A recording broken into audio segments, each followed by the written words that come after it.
What's up, Those Boys fans? Welcome to episode 19. We are very happy to have you here, and we are happy to do it, and we're happy to be here. So please hit that subscribe button and keep watching us. Yeah. What's up, TBs? Big thanks to our 300th subscriber. You broke us over that 300th line, and we are pumped for that. Yeah. So keep subscribing. If this is you're new to this podcast, we'd really appreciate it. Hit the like button. That really helps the algorithm. Let's get started, huh? Let's get to it. Shall we get started? Let's get started. 3, 2, 1. Subscribe. What's up, Those Boys fans? I have a new song that just came out when this podcast is being released, so make sure you go listen to it. It's called Keep Coming Back, and it's under the artist name SYNZ on all streaming platforms. SYNZ. Make sure to click the link, go listen to it, give me some streams. I could use those streams, and I also just want your support, and I think you're going to like the song. Yeah, you heard it here. SYNZ is available everywhere. Spotify, Apple Music, Tidal, Everywhere. Snapchat Music, Instagram Music, YouTube Music, TikTok Music. You can actually TikTok Pandora. it. You can dance, make a TikTok dance out of it. This might be one of your greatest tracks you've done yet, which is what it's all about. Every song you've done is great, and I love them all, but you are improving, which can be seen now in all of your work. So, go check it out. It's out now. Keep coming back. SYNZ. Go check it out. It's out now. Keep coming back. SYNZ. It's out now. Go check it out. Go check it out. Keep coming back Keep now. coming back. SYNZ. Go check it out. SYNZ.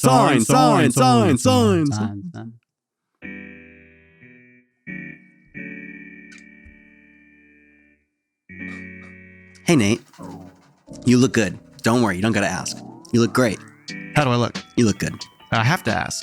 Just like the same, we just had a full conversation about whether we should keep telling our current subscribers and hopeful subscribers to keep subscribing. Yeah. And I always say and ask you, how do I look? How do I look? How do I look? I'm going to keep saying that. Okay. But I do appreciate you initiating the compliment. I'm going to take all of that today. Yeah. Thank you. You get it. I am wearing my new Departed onesie that I got. I'm wearing a bunch of new onesies these days, or like track suits. Where'd you get it? So currently, it's like I'm a corner store owner in the movie The Departed. All right, you got all this. See? Nice. It's all one. We got the white Adidas. And it's kind of like this. You want me to kind of give you something real quick, Zach? Can I give you something? All right, here it is. What? No, Donnie, that goes on the top shelf. No, that goes on the top shelf. I just hired you last week. You were trained by Jimmy. Get in the back anyways. Billy and the boys are coming in. I'll take care of it again this time. It's good. Thank you. Yeah. Was that your audition tape for Departed? No, that's just how I feel like when I go shopping. Oh, gotcha. When I like buy clothes, because I go like every 6 months to buy some new clothes. Where'd you go to get this? I am a corner store owner in The Departed. Forever 21. Right. And then I put them on, and Megan's like, "Who the fuck are you?" I'm like, "No, it's me, Nathan. I'm Nene. It's me, babe. I'm Nathan. She's like, "What What's are up? you I'm doing? Nathan. What did you just buy?" Yeah. Clothes. I mean, when you buy stuff like this, I'd probably say the same thing. I'm like, I love it. Thank you. It's an image. I appreciate you. Yeah. I think my fiance likes to say that I ride a thin line between character and authenticity or something, like myself and then character. Mm-hmm. Where it's like, is he dressing up? It doesn't look like he's dressing up. It looks like he's honest, but it does look like a costume. It's not a costume. She's like, I ride that line. You do ride that line pretty thin. I mean, I have a hard time just like, I love basics, like, great. Oh, you want to get into something? Let's get into it. Let's get into it. Megan has made it clear to me, and our sister made it clear to me, that gray sweatpants on men or boys are like a clear tail sign that they're a slut. It's like a hot thing that guys wear, like when guys wear just like gray basic sweatpants, and they're like, gray sweatpants Just are means like, they're getting a lot like, of pussy. oh, look at that sex pot. Look at that hot guy over there. Really? Oh, he's probably, yeah, like girls get really turned on. And I know that's a deliberate statement, but I've heard this from so many girls. So I started like buying, like when I buy sweats, I'll buy like black and then gray. And whenever I wear the gray sweatpants, Megan's always like, Wow. And I'm like, Just yeah, like that. Gray Bay. I'm your Gray Bay. Gray Bay. Gray Bay. Yeah, I don't know. I've heard the same thing about sweat shorts. Like basic sweat shorts. I mean Daddy was it Daddy Hoochie shorts? Mm-hmm. Hoochie Daddy shorts. Yeah. A lot of girls like that. Which Neo Man started in the music video that you can search right now on YouTube. The one in New Orleans? Yeah, I did Hoochie Daddy shorts for If You Love Me, Show Me, Show Me, You Can. You can have. And I did the whole one shot dance and I was wearing Hoochie Daddy shorts. That was great. They weren't even called that yet. Great moment. But anyways, yeah. Will you do me and maybe everyone watching an experiment? Will you get yourself some gray sweatpants and then maybe do like just wear them around the house? See if I get more tail. Sure, if you want to like do it like that way, but just see what else would I be looking for? If she starts to respond, if Alex starts to give you better like, or just more like reactive, like, look good, babe. Right. Babe. Right. You know what I'm saying? Like, just try gray sweatpants. Yeah. Dude, I'm like hitting home runs left and right wearing gray sweatpants. Yeah, dude. Yeah. Home run with the gray. Home run, gray sweatpants. Are you at home having a hard time getting laid by your lover? Buy yourself some gray sweatpants. Problem solved. Problem solved. You have anything you want to talk about? I'm just going to write off you. How have you been? No, I want you to do everything. Yes, sir. Yes, sir. Right away. Here on episode 19, we're just, once again, we're shooting the shit. You know, last week was an amazing time with Austin. And if you haven't checked out our first interview, our first real dive into other people's experience with religious trauma, then go back and check out episode 18 right now. Most of the episode is the interview. And my God, that was fantastic. It was such a great interview. Vulnerable, fantastic. I have something I will say. There's something to be said about pastors' kids and their ability to talk so eloquently and exquisitely. He was incredible. Yeah. It was almost like we got so lucky to have somebody that just opened up so much and had such a way with words. Yeah. Thank you, Austin. Yeah, thank you so much, Austin. We look forward to talking to you again. Wonderful. And I know that we're talking stuff behind the scenes, but just it was so much fun. I know that you and I had quite the struggle with our technology situation. Well, the morning your garage flooded in the morning, and so your whole life got turned upside down. Yeah, all of this was everything got flooded. All of our lighting was floating. It was like a scene out of Home Alone or something. Yeah. When he goes into the bottom. And he's going through and like his mom comes home and she's like running in. Yeah. And he's like in the basement going through the water. Yeah. It's like, that's what I literally thought of. I was like, oh my God, I'm home alone right now. Pretty much. And I went into the house and was like, babe, Evan, into the garage. We all need to work together. And then Megan from like Tennessee and New Orleans, she's like, oh, hurricane? Yeah, just use the vacuum. Just use the shock vac, dude. Just use it. I'm like, I didn't know you could vacuum water. Yeah. For like an hour. Yeah.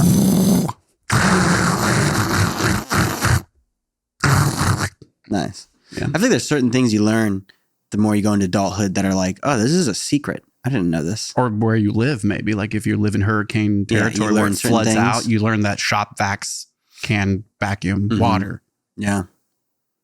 That blew my mind. And without her around, I wouldn't have used the shop vac we have in the garage. I would have just been sitting there and I've been taking towels and buckets in a fury, having a complete breakdown. Nice. Instead, I didn't have a breakdown. I held it all right at the brim of like when you pour a glass of wine and you go right to the brim right before it pours over, that little bubble, that little like surface tension, hold it all together. That was me. I'm just like, you budge me, man. I'm gonna spill. It's like anyone that budged me, I'd be like, whoa, whoa, whoa, whoa, whoa, whoa, whoa, whoa, whoa, whoa. Careful, I'm about to blow. I'm about to spill. I'm about to spill. And I'd never spilled. Wow. I never got angry. Wow. I never freaked out once. Wow. The entire 6-hour experience. That's amazing. Then you came over and we podcast. We cast the And then pod. we interviewed Austin and then we had technical difficulties. Well, I think it's interesting. And I didn't blow my fuse. Yeah. And that glass of wine. We did have a lot of technical difficulties. And it being our first interview, I think we ran into a lot of technical difficulties. And we even ran into more after transferring dude, over the computer. What did you go through again? Like at the house, you were telling me about it. Oh, just to get all this audio. His audio was off from the computer recording into our audio unit, which we thought was going to work, and the frame rate recording from Zoom was 25 frames a second. We needed 29. So all the audio was off. And so I had to re-stretch the video like perfectly. It took me a really long time. And we ran into a lot of obstacles.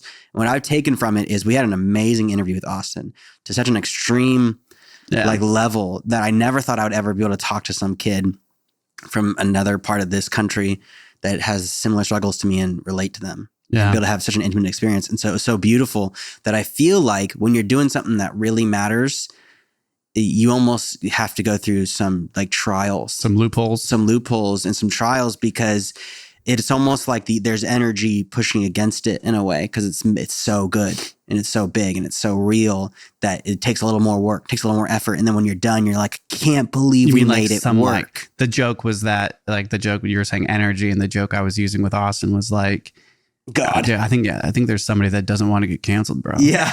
And he messaged me and was like, dude, God's definitely not trying to get canceled. Yeah, it's true. He's like, he's flooding your garage. He doesn't want to get canceled. And I was like, yeah, that's a really funny point. Kind of feels that way. It can feel that way sometimes. Especially if you grew up in the church where you like to put everything on some sort of spiritual warfare. You're like, oh no, there's probably some evil force of nature trying to keep us from doing this. Exactly. Precisely. But, well, I mean, thanks to those boys, us, for not giving up on this shit and getting to the point, right, where we can like interview somebody.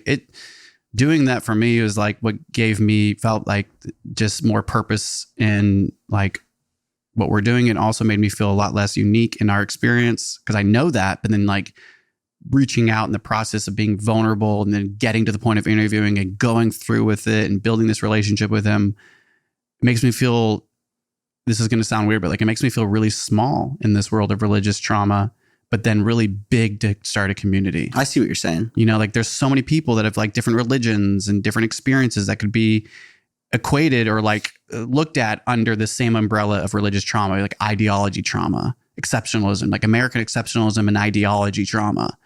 And like, that's what we see a lot politically. That's what we got into about gun control. Mm-hmm. So ours is specific to religious trauma that is also founded or like ingrained. Our experience was ingrained in this like white conservative Republican ideology as well, American ideology. And so like, there's a lot of different ways I think we could take this cast and who we interview and who we talk about. I think that like, whether it's Islam, Judaism, Eastern Asian religions, like you name it, it could be different ways of, it could be religion, could be ideologies of different types. And Austin's was Southern Baptist, the Bible Belt, you know, Missouri, Old Nazarene, you know, like learning stuff I never knew about. And Austin, his character and his personality and what he's gone through on his own to like learn and to is like, gives me so much hope. Oh, totally. And that's the shit that I think is so important, is like one person that we've met, and I have so much more hope for just talking about it, and people. I have more hope for people that go through trauma. Mm-hmm. It's almost like trauma is a part of what's like needed to grow up as adults. I don't know, like trauma's part of like, check that box off. Now you can grow. Without it, like, what do you lean toward? Like, what do you like base it off of? I learned a lot from him. He's 20 years old. Age is just a number. He's extremely mature. And I felt, you know, really blessed to have gotten to this point in the cast. And I think that's kind of like the point for us on what we're doing and why we're doing it, is to also expand our reach and our knowledge and our understanding of the same trauma that we're going through. Right. And I think that getting other people's perspectives, like Austin's, from not our background of Christianity, but a whole different background, whole different state, whole different place of the U.S., is just so good for us to, one, validate our own feelings, but also learn a little different about his trauma and what they went through. Yeah. It's perspective. That was good. And want to move on? Yeah, I do. A moment to Reddit.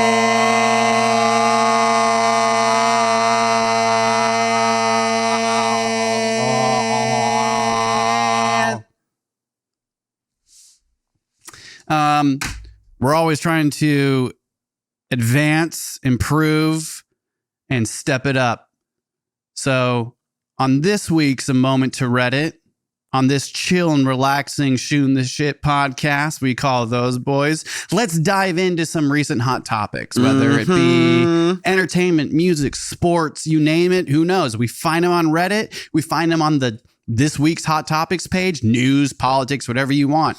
And then we take pictures and we put them on pages and then we read them and talk about them. So always a time for a moment to Reddit. Let's dive right in. Here we go. Entertainment. On the Reddit forum, entertainment. J.K. Rowling's mocks trans gamer for Hogwarts Legacy comments. Do you know anything about the Hogwarts? No, this is my first time hearing about it. The Hogwarts lady. You mean J.K. Rowling's? J.K. Rowling's. Do you know much about she's always coming up in the news, right? Do you know much about that? No, not about what's going on here. Do you know that she's a transphobic? No, I did not know any of that. So then we can't really talk about it. I mean, probably not. But I'm interested now. It's crazy to me that you have no idea about this, even with all of your TikTok and being so advanced with the news. How do you not see J.K. Rowling stuff? So anyways, in a nutshell, I'm going to read you a little background information here. Okay. So you go ahead and get your little teacup out there and listen, okay? Okay. I'm going to sip tea. I did it again. I didn't actually download. There was one that describes the entire... oh, no, here it is. So sorry. Here it is. Okay. My bad, guys. Little background here. J.K. Rowling. Rowling is actively involved with the hate group, the LGB Alliance, with the homophobic and misogynistic Heritage Foundation, with the homophobic and misogynistic Citizen Go. Rowling's new charity is run by, among other unqualified people, a TERF, former prison chief, whose regime was so austere, her prison was said to have Victorian conditions. Since this charity is only open to specific types of women and actively excludes other, it is misogynistic in nature. Basically, it seems like J.K. Rowling is somebody that was pretty much clueless due to, her privilege. I'm calling the opinions here, and completely missed the whole entire lesson on LGBTQ plus and transgender individuals.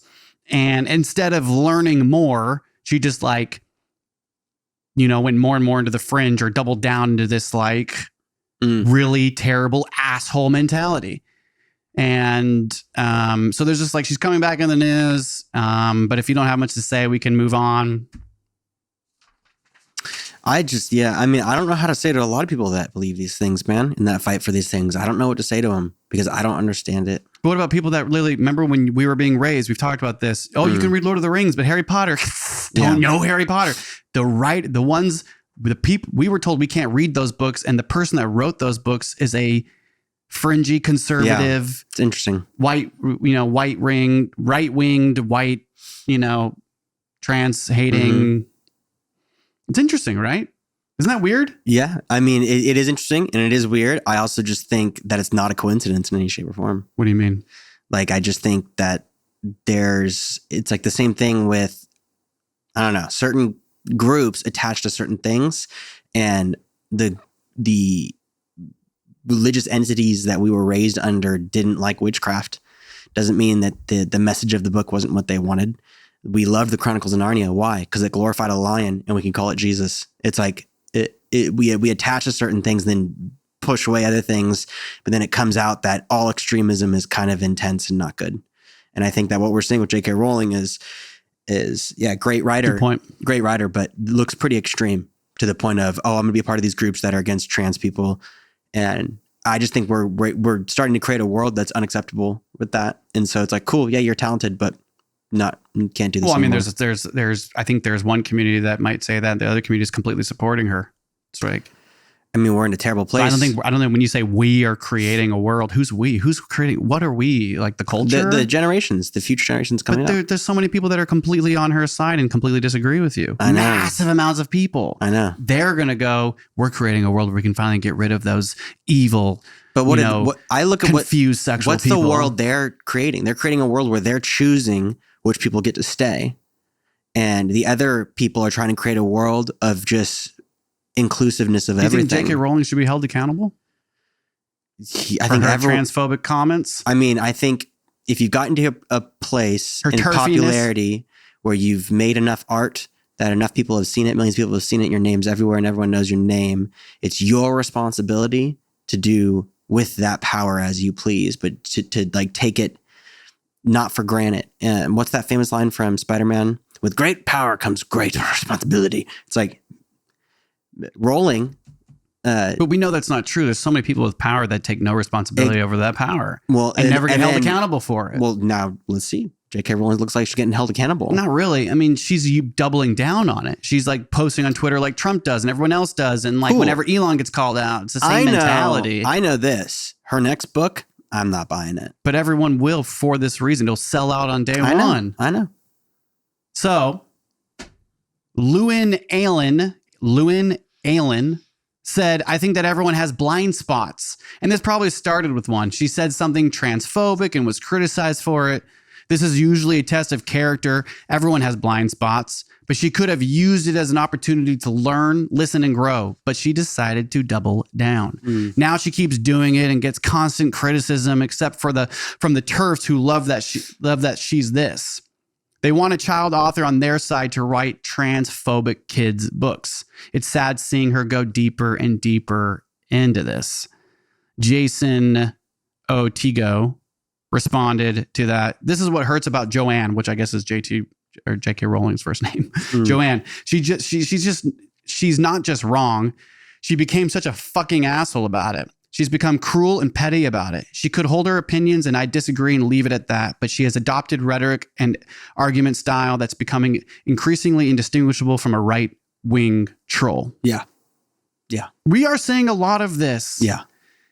Kanye's and J.K. Rowling's, you make great art and then you fucking self-sabotage and cancel yourself or at least dive deeper into a fringy community that is around Jew-hating, transphobic, destructive-hating nature. I don't know. Yeah. Bizarre. No, exactly. And there's a whole community that's like, you are welcome here. I think that's the weirdest thing for me is there's a community to accept them.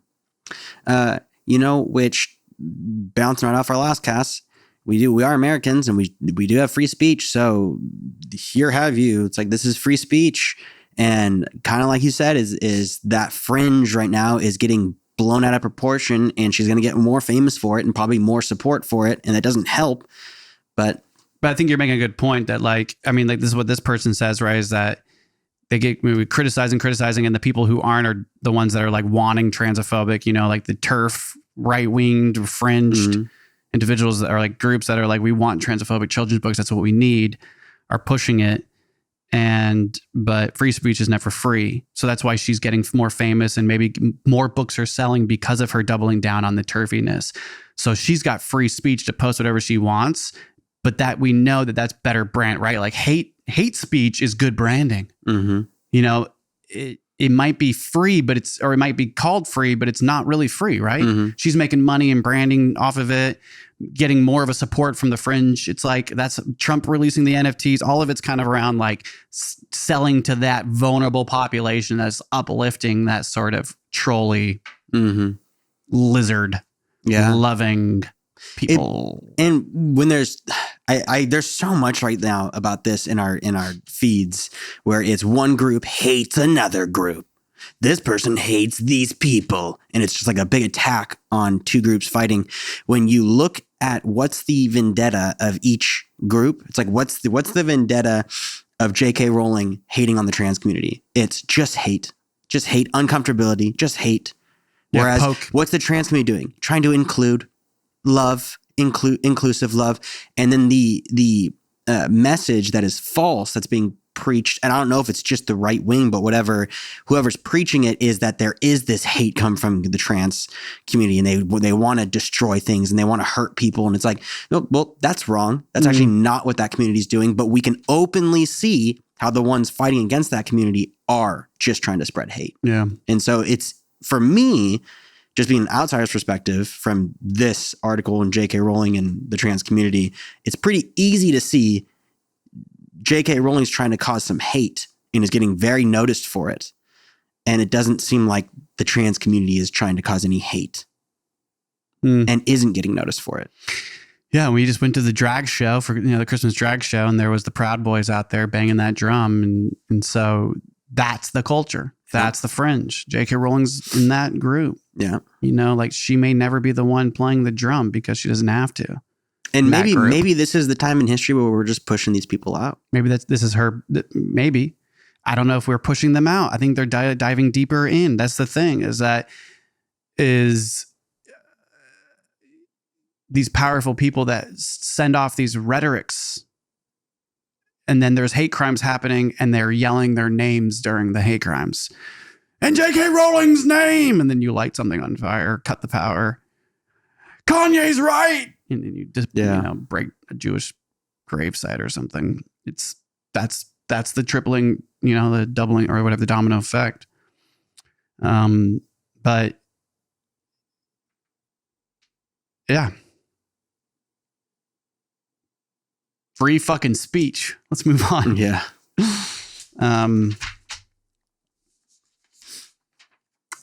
Let's do the technology one. That one's good. So, in tech news, this is something that this one right here, Zach and I have direct personal connection to. So it's interesting. We know these names, all of it. Let's get into it. In technology news, tech news, social media influencers are charged with feeding followers, in quotes, a steady diet of misinformation and a pump and dump stock scheme that netted $100 million. Probably a lot more than that, right? I mean, let's be real. Just these people. Going to the article here from fortune.com. 7 of the social media influencers promoted themselves as successful traders on Twitter and in Discord chat rooms and encouraged their followers to buy certain stocks, the SEC said. When prices or volumes of the promoted stocks would rise, the influencers regularly sold their shares without ever having disclosed their plans to dump the securities while they were promoting them, the agency said. Classic definition of a pump and dump. Take a go. In quotes, the defendants used social media to amass a large following of novice investors and then took advantage of their followers by repeatedly feeding them a steady diet of misinformation, said the SEC's Joseph Sanson, chief of the SEC Enforcement Division's Market Abuse Unit. What an interesting unit. Should we name them off? Oh, I definitely think we should put them on blast. Here are the names of the so-and-so Twitter gang. What do you want to call them? The Untouchables? Should we call them, this is like the Twitter departed. This is, and this is just Goodfellas of Twitter. Twitter fellas. One of many that are probably going to come out. I feel like they should be wearing the tracks. Maybe they do wear tracksuits like me. Okay. I want to redefine this tracksuit. Not everyone that wears these tracksuits are pump and dump schemers. Named in the SEC's complaint were Perry Matlock or PJ Matlock, who I, like in 2020, pandemic hits, I vulnerably jump into stocks and crypto like a lot of us, which is clearly what this is all about. And here I am looking at PJ Matlock's Twitter and like tweets. Do you have PJ Matlock sound familiar? Oh, yeah. Him and, I mean, 4 of the people you're about to list off, yeah. John Ryber-Zach, also known as Ultra Calls. Big one. Yep. Edward Constantine or Mr. Zach Morris. That's the big one for me. Mr. Zach Morris. We love your watches. Fucking dick. Love your watches, you con piece of shit. You con piece of shit. Of Texas. Oh, duh, he's from Texas. Thomas Cooperman at Oh Hey Tommy. Don't really know him. And Gary Deal at Notorious Alerts of California. Mitchell Hennessy at Hugh Henney of New Jersey, and Stefan Hervaten at Laid Back of Florida. We know Laid Back very well. And an 8th person who actually had a really good podcast going for him. Maybe he still does. I don't even know. Daniel Knight at Dip Didi of Texas, who would like interview these people on his podcast, zoom in on them. And it was kind of like my beginning of getting really into like crypto podcasting. And so I watched Dip Didi and found it kind of intriguing, but it really was just because I was like so intrigued by the money being made and these cool guys interviewing one another. He co-hosted a podcast promoting the defendants as experts and traded in concert with them. Holy shit, man. It's really annoying. So what's your connection to it? I mean, because you and me both were talking a lot, and Dad was involved in, stuff like this, that like we would pass Twitter, like tweets around. You would tell me about a stock. So when 2020 hit and then we all went into quarantine, there was the big crypto boom, got us all back into crypto. We were all kind of slightly in crypto in 2015, 16, somewhere around there. We stepped out. And then, it's a tough space to be in, but then it just got more popular. And then, there was the big crash and then we all got our stimuluses and everyone was buying crypto. So it was great. But then we went through the whole Safe Moon meme coin phase and we all started making pretty good amounts of money, or at least investment money. Nothing ever cashed out. Everything was, we would just reinvest it and then lose it because you'd get pumped and dumped or you get rug pulled. And, for all the listeners, pump and dump is what we just described. And then a rug pull is when you invest into a company or a coin and they just take all the money at one point and leave. And then there's no trace of them and you've lost everything. Right. Because in the code, it's like, it's the worst way to lose all your money. But the code is very unsafe. All of these scams coming out right now are just making me so worried about the future, but then also just really proving a point of course it was scamming. It felt scammy. It just was working everywhere, and so it was hard to believe it. How did it work on you? Like, what was it that these people that they're calling out? This meme season that all these people were on Twitter every day pushing shit coins out and making a bunch of money.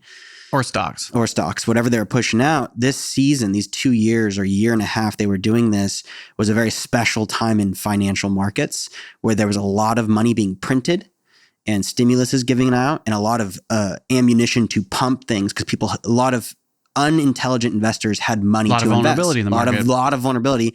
And so some people capitalized on it, like these people, and a lot of people lost their stimuluses and lost their money because it would get funneled into these shit coins that they would buy the top and it would get pump and dumped.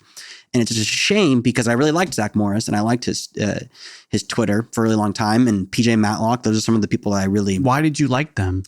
Their vibe, dude. And I think they're, one, there's a number attached to their name. And that's something that I think we need to change in our culture. What do you mean by number? You go to their Twitter and it's like, you have 1.5 million followers. You must be pretty trustworthy. That's my first thought. And I kick myself for doing it, but we all do it. And it's like us trying to get to a certain follower count, not because we can make money, but it's because people will trust us more if we break 1,000. People will trust us more if we break 10. Right. We have a little more accountability on hard work if we have the followers to prove it. Right. Same thing. When you break millions of followers, it's hard not to want to trust that account. They've gotten millions of people to support them. And that's just kind of, I fell victim to that. I don't think I've lost a lot of money from this one in particular, but I have been a part of some pretty serious scams in the crypto world and had $25,000 stolen from me in a rug that happened in 2021, which you know about. And that was a very shocking time in my life. How much total do you think you've lost to rug pulls? Rug pulls. About 35,000. But that's hard earned 35,000. That is not, I made a really good trade and made 35 grand. Then I had it stolen.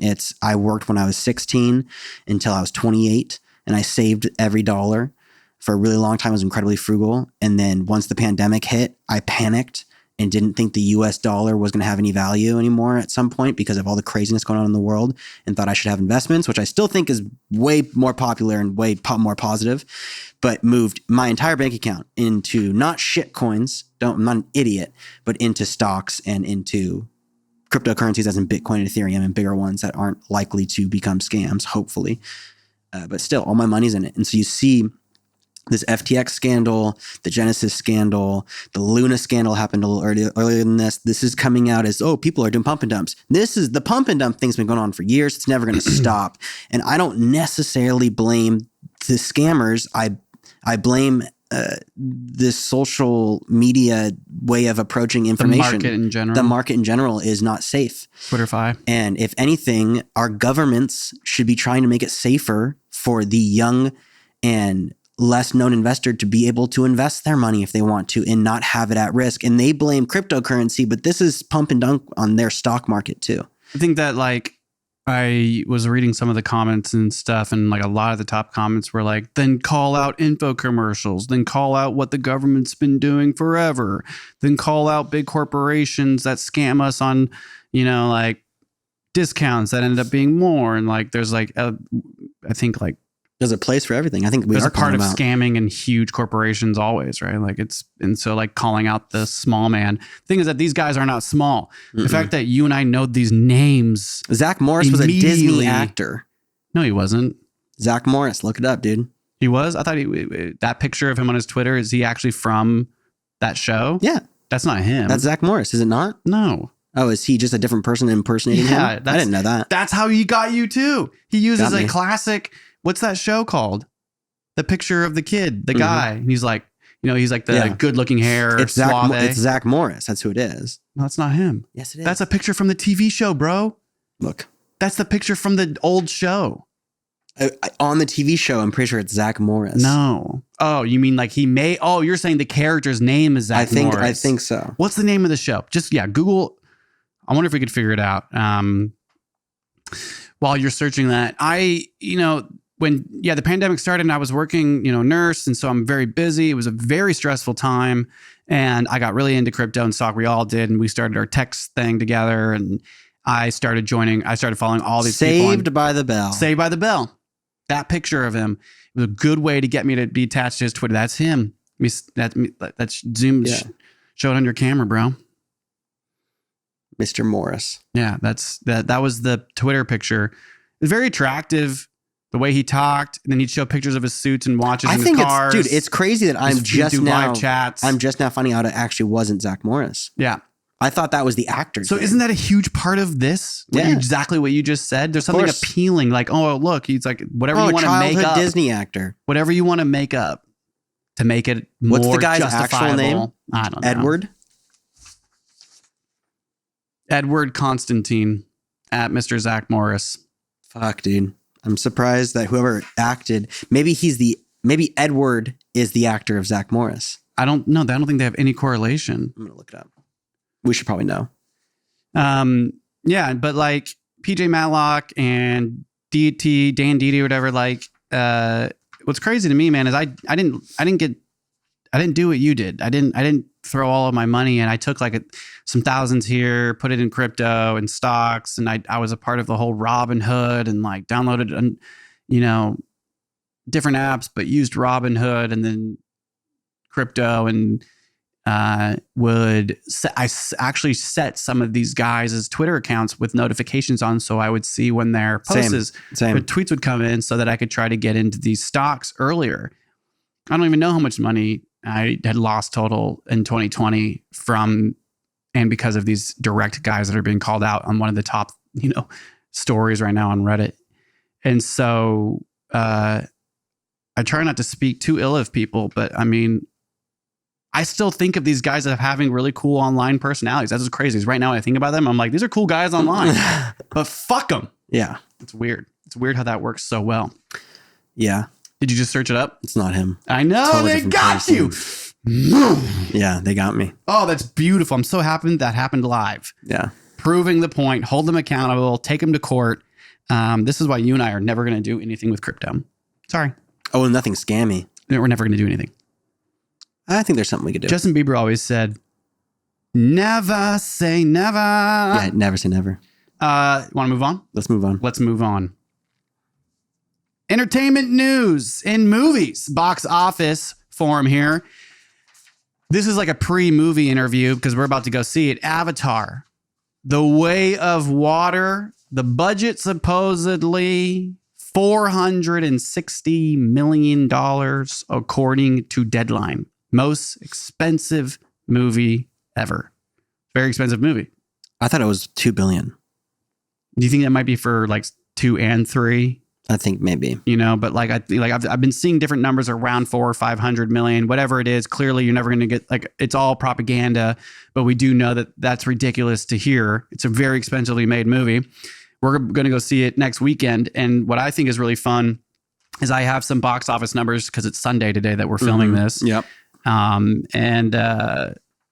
It'll be interesting to see what the numbers are when we go see it, and then we'll be able to review the movie after we see it. Yeah.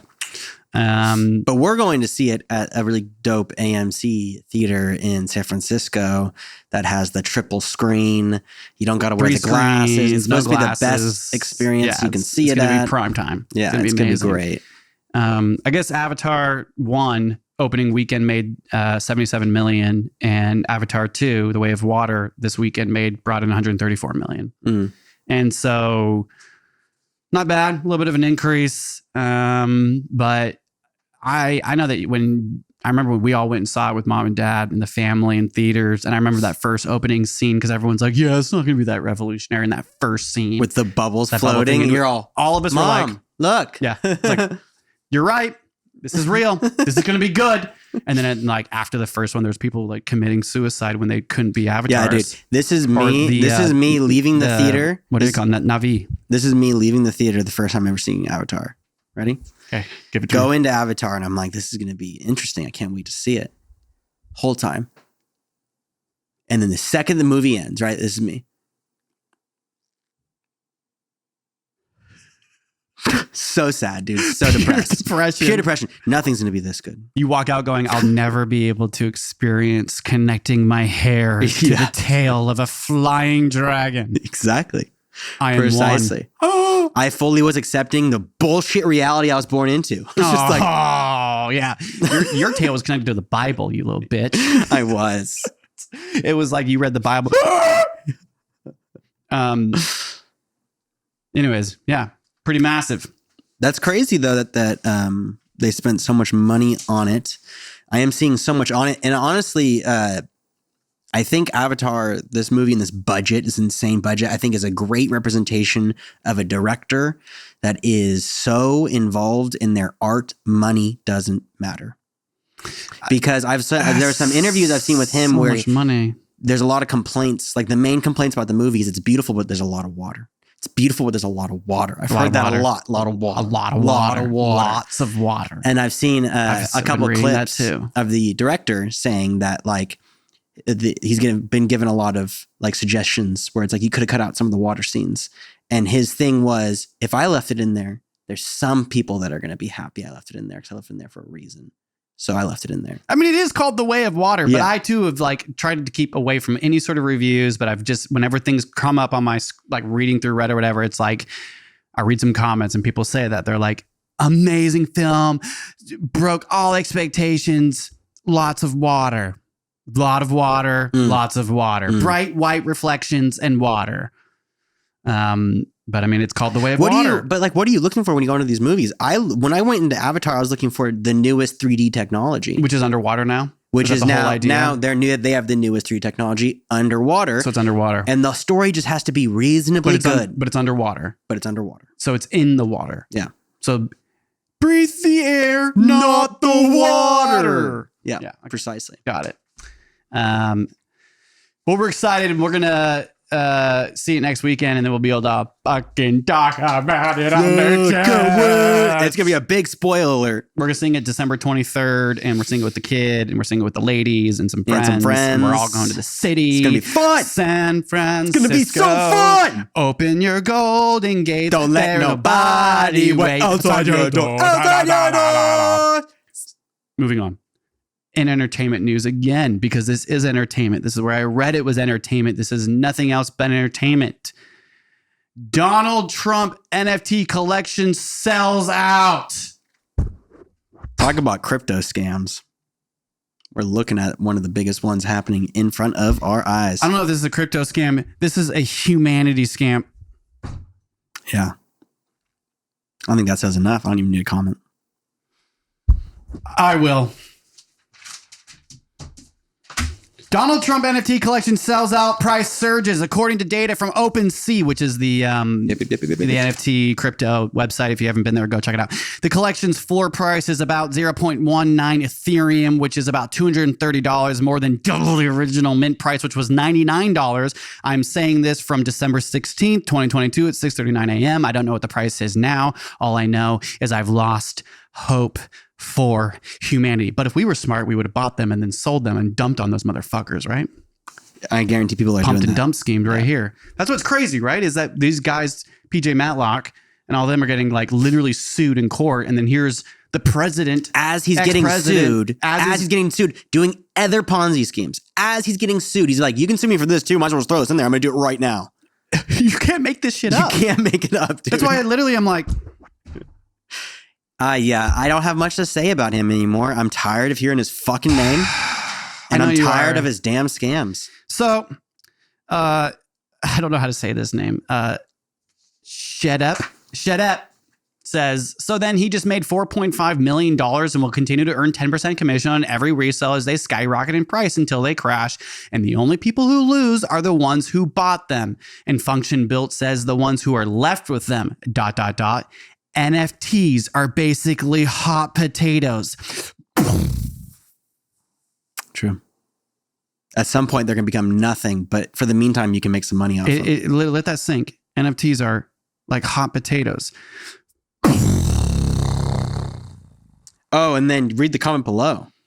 And then Han Dude says, this is actually the best description of NFTs I've ever seen. Absolutely beautiful. Yeah.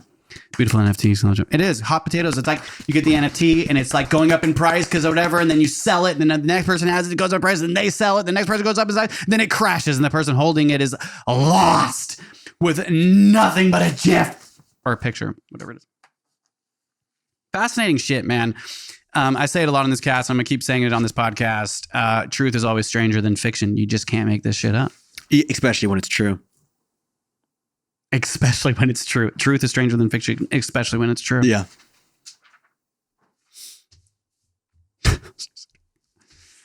I just think it's so wild that he just gets away with fucking anything that he wants. But like the pictures too of them are they're like so like stupid. Superman, it seems like he's making a joke. It's like Yellowstone covers, but with him. Yeah, and it's so stupid. And he even used the suits. Smallville cover, the but him. The suits were all copyrighted and found in other places, like on photobook.com. That's what you were telling me, yeah. It's like, what is he doing? Yeah, and his claim is going to be like, everyone's using AI. I'm actually using real artists. Yeah, I'm a realist. I'm stealing from real artists. Yeah. I'm not stealing from AI. Yeah, exactly. I steal from people. Yeah.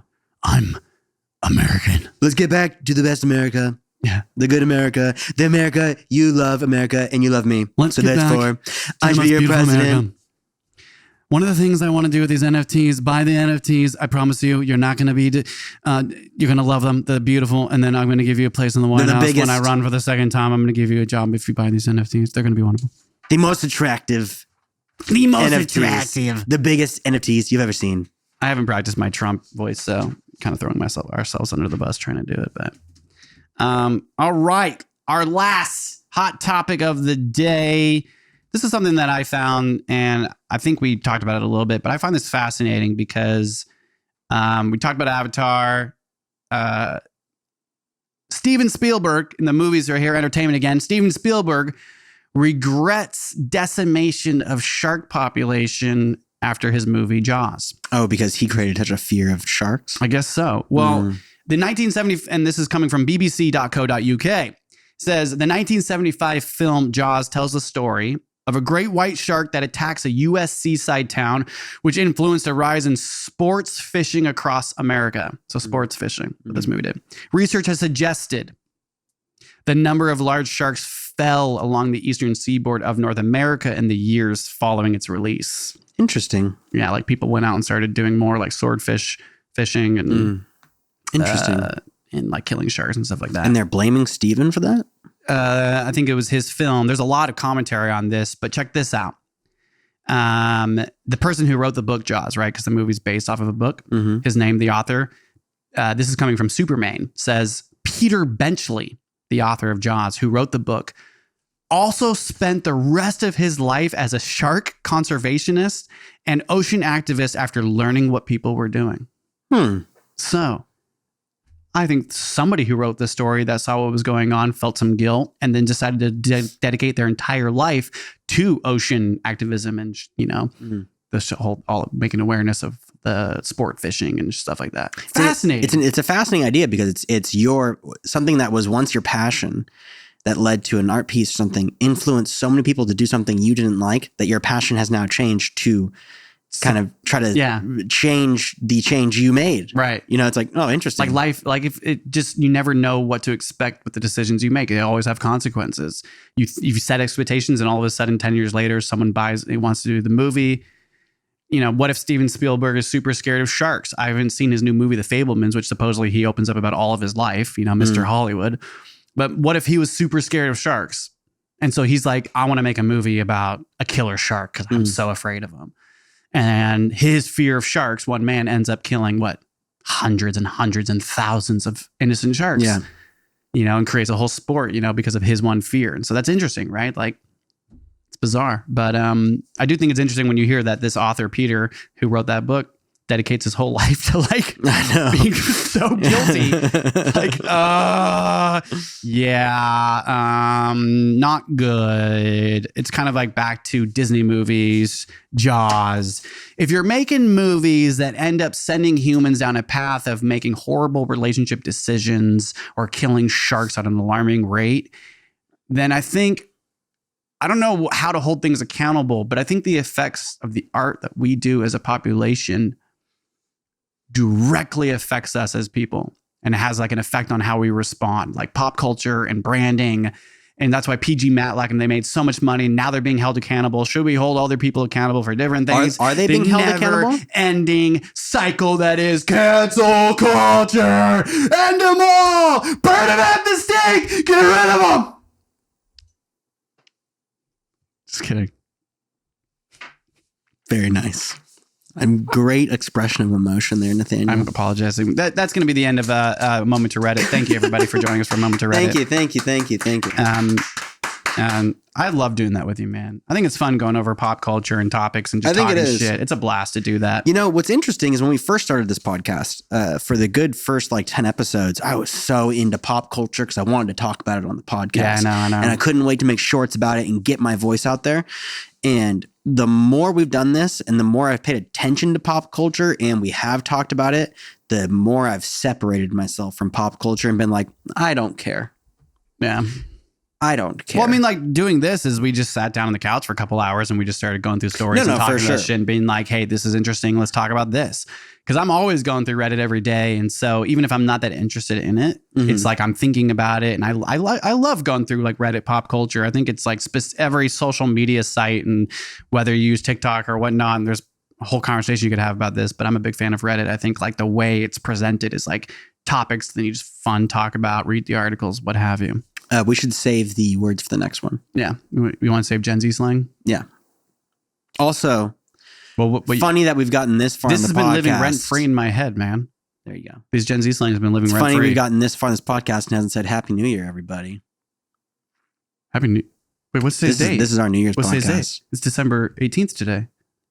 Yeah, but this is going to be uploaded on December 30th. Is there a song for Happy New Year's? Yeah, it's called Keep Coming Back. For he's a jolly good fellow. Oh, that's right. On the day. Yeah, it's called... it's called Keep Coming Back. It's my new song coming out on the 30th when this episode's actually uploading. We should have said it right at the start. Should have been able to pitch it right at the start. I should try to remember to post a link to in the bio. But yeah, my song comes out on the 30th. Keep Coming Back. SYNZ on all streaming platforms. I think if you want, we can just record something at the end of this that's promoting it, and I can put it at the very front of the video. Sure. So then we'll do the subscribe. Yeah. Cool. Or subscribe, then do that, and then do the podcast. Something, whatever you want to do. Whatever you want to do. Let's do something. I want to support your music here, man. I really support you as my brother. I really support you as my friend and my colleague in this, my business partner. And I also support you, man, in all the music that you've been writing lately and all the productions. I want to use this as a good platform to skyrocket your music career. Okay, thanks, dude. That was a nice little appreciation. Fine, we'll save the Gen Z slang. We'll talk about science later. Let me, we can cut it out. Let me rip your pen real quick. Okay, yeah. Cut it here.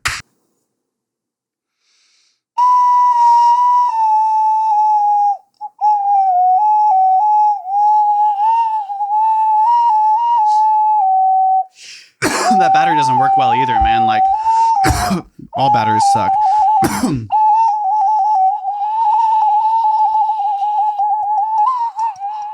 Keep doing that. Keep doing that. Keep doing that.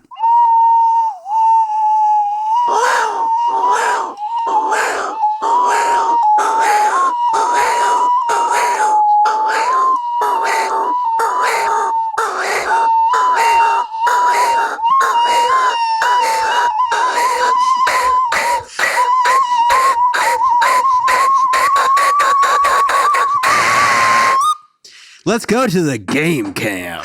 Game cam. Your face started making me laugh. Yeah. I was trying to get the best dead eye cam, We're going to play Mancala again today. Oh, and by the way, everybody, the song you're listening to right now is a beat that... You're mocking me. I'm not mocking you. You're mocking. I'm not mocking you. Go ahead, say it. No, dude, I'm trying to help. I'm trying to promote you. I really want to take this channel and use it to promote your music because I care about your music, care about you as my brother, and I care about promoting you and pushing you out there and maybe making your dreams come true and helping you get there.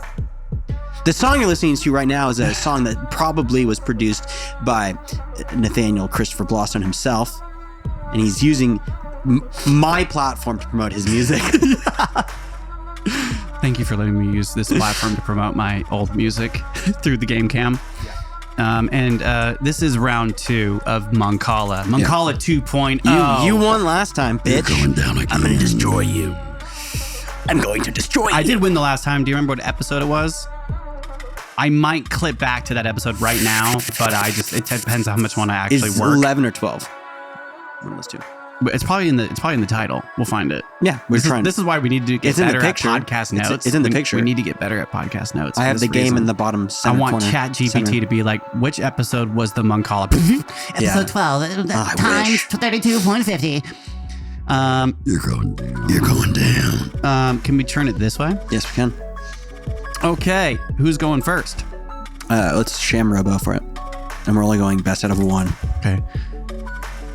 1, 2, 3. Oh my God! Why did you just do that? 1, You're 2, cheating 3, already, go. dude. It's 1, 2, 3, Every single go. time you do this with me, do it. 1, 2, 3, go. Ready? Okay. 1, 2, 3, go. You win. Go. Thank you. Let's get started. 1, 2, 3, 4. Oh, you sorry. missed it. Doesn't count. Doesn't count. Doesn't count. I'll go again. 1, 2, 3, 4. Bring it on, man. What you got? Ooh, nice. Yeah. Go again. Ooh, yeah. 1, 2. What? Are you just copying me? Are you just mocking me? Are you just mocking me? Why are you using your voice like that? Why are you using your voice like that? Name that movie. Guardians of the Galaxy. I wouldn't have gotten it. I don't think you did the line justice.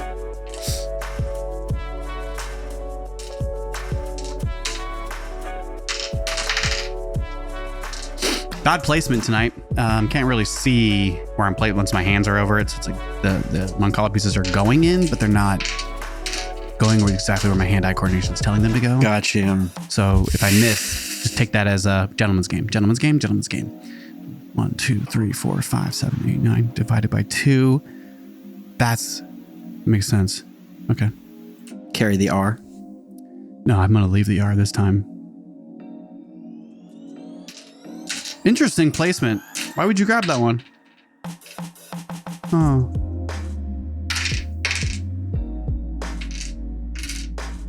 Wait, what are you doing? Oh, that's right. You pick them up. I thought you were supposed to collect them. No, we're not doing that way. You just keep going around and around and around. God, you're so aggressive, Zachary. The Sakati. It's because you beat me last time, dude. But the last time we played that way, right? Yes. That's like the original way to play. No. The last one we played this way. We did? Yes. I thought we collected them and put them in. No. Oh, you cheater!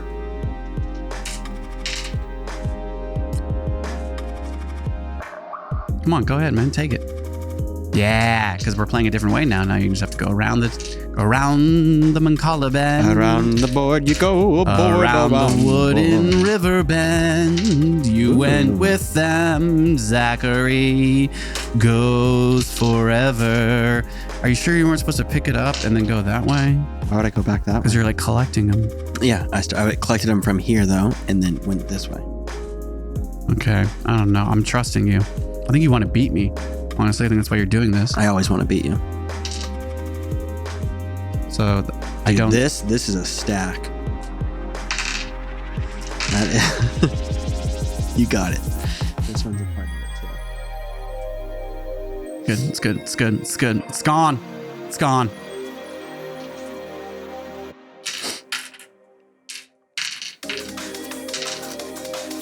Oh, why? sorry. It's so stupid though. Like, it's not even funny. I'm actually like, really annoyed that you would do that. There's so many Mancala pieces here, and you're just gonna do that. Fine. Yeah, there you go. I was gonna say, get? help us here. You got. Now this one's full because of what you did. Thanks. Oh, whoops. Oh, going around again. Oh, he's going around and going around, man, twice time. Going back. Oh! Leave it. Nope, that was meant to happen. Leave it. Leave it. You're cheating now. You're taking out my pieces out of my bank. I really hope this is being recorded right now so I can prove that. Luckily, it's not. Interesting.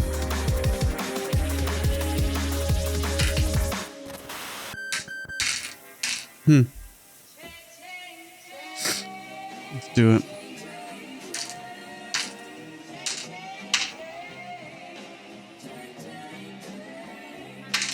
No, go again. Oh my god, go again. Oh my god, go again. Go one more time. That's the move. You're making moves. You make money move. Oh my goodness. You make money moves.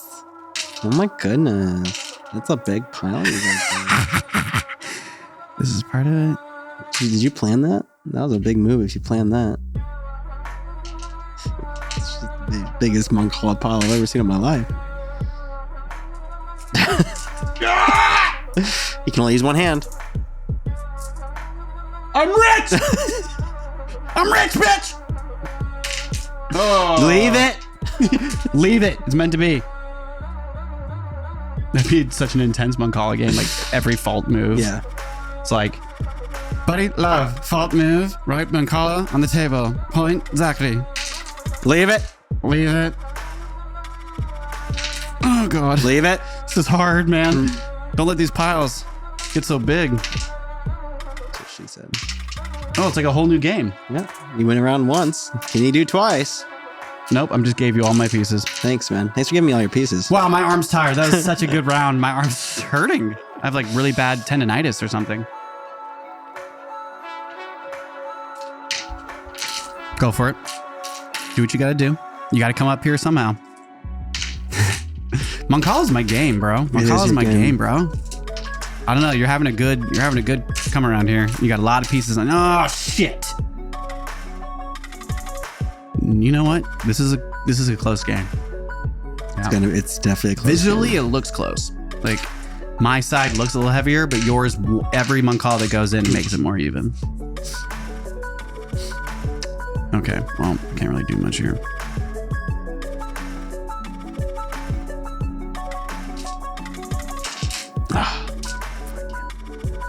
I know.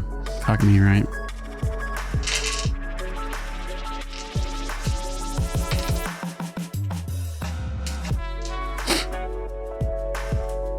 Boom! Ah. You're going down.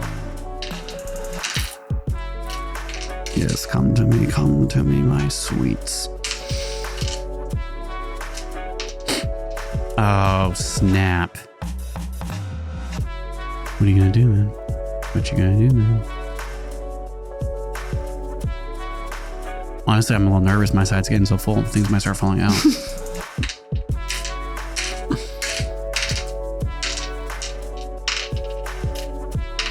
Okay, I'll take it from here.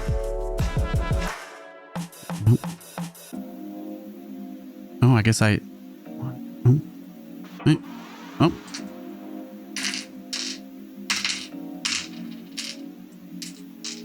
Give those to you. And you're gonna do that? Yep. Take those. Go ahead. Do what you gotta do. I'm really pissed right now. You're ruining my moves.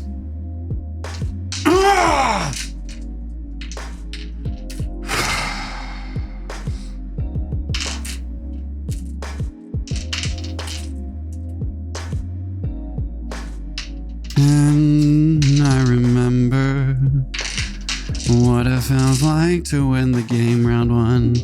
And will it feel the same for round two? Da da da da da da do. Da, da, da, da.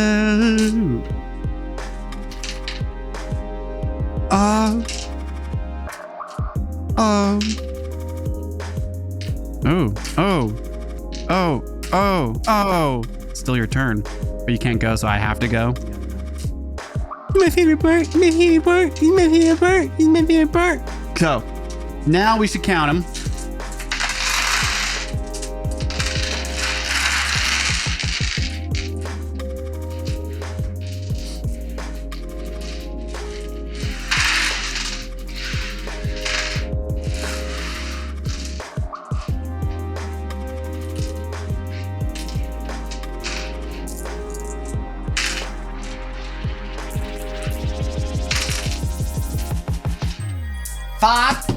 Five, 10, 15, 20, 25, 26, 27, and 28.